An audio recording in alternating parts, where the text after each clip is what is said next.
Officer Maria Torres had been on the night shift for years, but that evening felt different. The rain had just begun to fall, soft at first, then heavier, washing the streets in a cold, silvery glow. It was nearly midnight when she decided to stop at a small gas station just off the highway. The place was old, half forgotten, the kind of spot truckers used when they couldn't make it to town. A single buzzing light flickered above the pump, casting a ghostly hue over the cracked pavement. Maria stepped out of her patrol car, stretching her shoulders after a long shift. She was tough, known at the precinct for being level-headed under pressure, but there was something about the stillness that made her uneasy. The gas station attendant, a young man barely out of his teens, gave her a nervous wave before disappearing inside. The air smelled faintly of gasoline and wet asphalt. She began pumping gas, eyes scanning the dark lot out of habit. That's when she noticed it, a black van pulling slowly into the back of the station. No headlights, just the faint hum of an engine. Her instinct sharpened instantly. She rested her hand near her holster.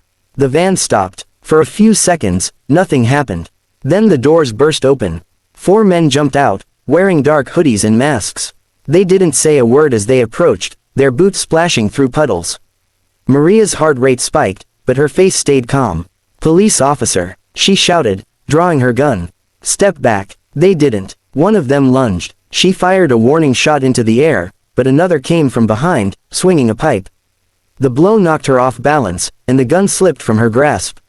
She hit the ground hard, gas splattering across her uniform. The rain soaked her hair, mixing with the grit of the pavement. Maria rolled aside just as a boot came down where her head had been. She kicked out, catching one in the knee. He grunted, stumbling. She scrambled to her feet, fists raised, adrenaline roaring through her veins. But there were too many. One grabbed her arm, twisting it behind her back, while another ripped the radio from her belt. The metallic taste of blood filled her mouth as she tried to shout for help, but another hit to the ribs silenced her.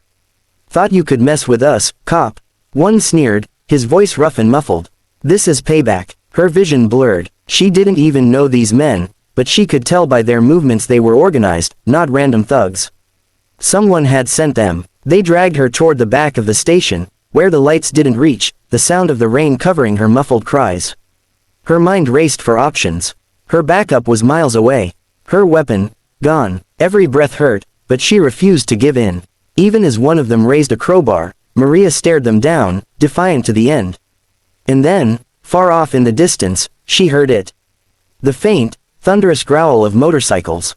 The sound started faint, like thunder rolling through the hills, but it grew louder with every passing second. The men froze, glancing around in confusion. The leader, the one with the crowbar, squinted toward the main road. "What the hell is that?" he muttered. Maria, half-conscious and gasping for air, recognized it before they did.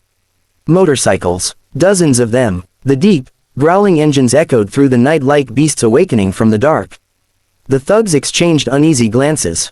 A moment later, the black silhouettes emerged through the rain, chrome gleaming under the gas station's flickering lights.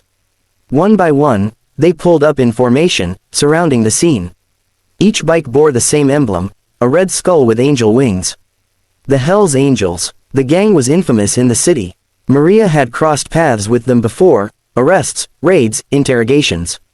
They lived by their own rules, but they had a strange kind of code. The leader of the group, a massive man with a thick beard and tattoos crawling up his neck, stepped forward.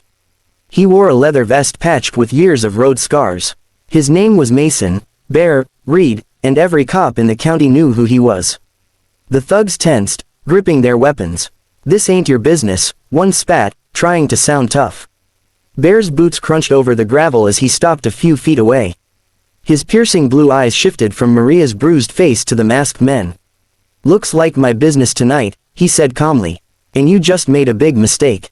The leader of the thugs sneered. "You think we're scared of you, old man?" Bear smirked. "You should be." The next second exploded into chaos. One of the angels revved his engine, tires screeching, and the roar drowned out the rain.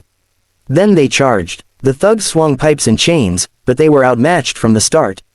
The angels moved like a unit, swift, brutal, and precise. Fists flew, boots struck, and the sound of impact echoed off the walls. Maria crawled toward her gun, her vision hazy but clear enough to see the fight unfold. One thug tried to run, but an angel blocked his path, knocking him down with a single punch. Another was thrown into a pile of trash cans. The leader swung his crowbar at Bear, who caught it mid-swing and drove his fist straight into the man's chest, sending him sprawling into the mud. It was over in less than 2 minutes. The black van's door hung open, its windshield shattered. The thugs were on the ground, groaning, beaten, and stripped of their weapons. The rain washed the blood from the concrete as silence fell again.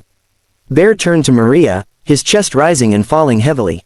For a moment, their eyes met, cop and outlaw, standing on opposite sides of the law but bound by something deeper, respect. He reached down, offering his hand. "Easy, officer," he said gruffly. "You're safe now." Maria hesitated but took it. His grip was strong, steady, surprisingly gentle.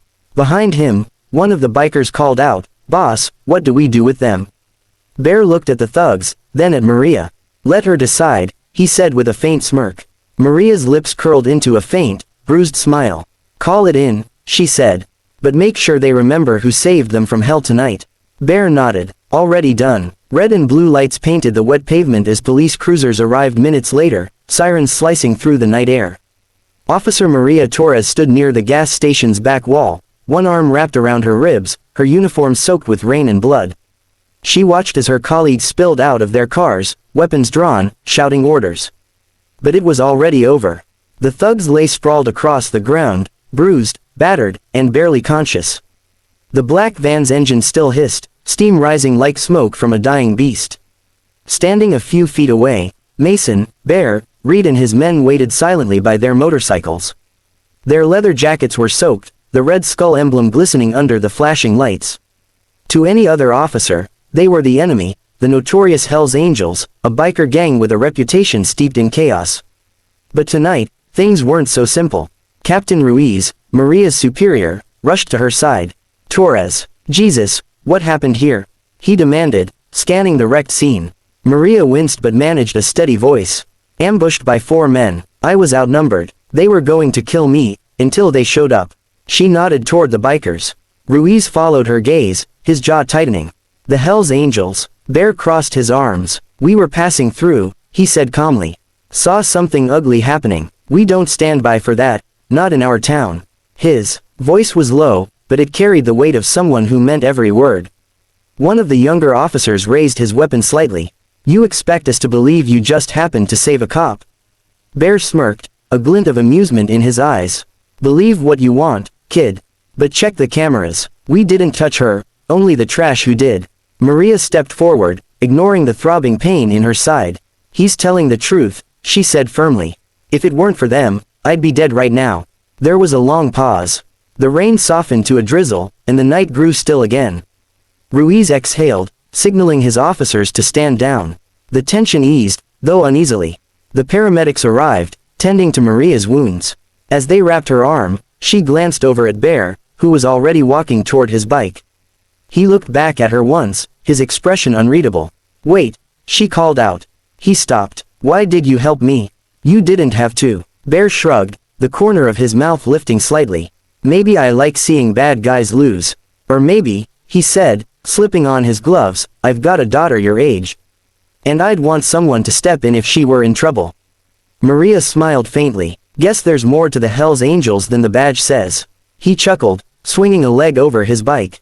"Don't tell anyone, you'll ruin our reputation." The engines roared to life, echoing across the empty highway. As the bikers disappeared into the fog, Maria stood under the faint glow of the gas station lights, exhausted but alive. For the first time in her career, she realized that sometimes heroes don't wear badges. Sometimes, they wear leather and ride into the storm.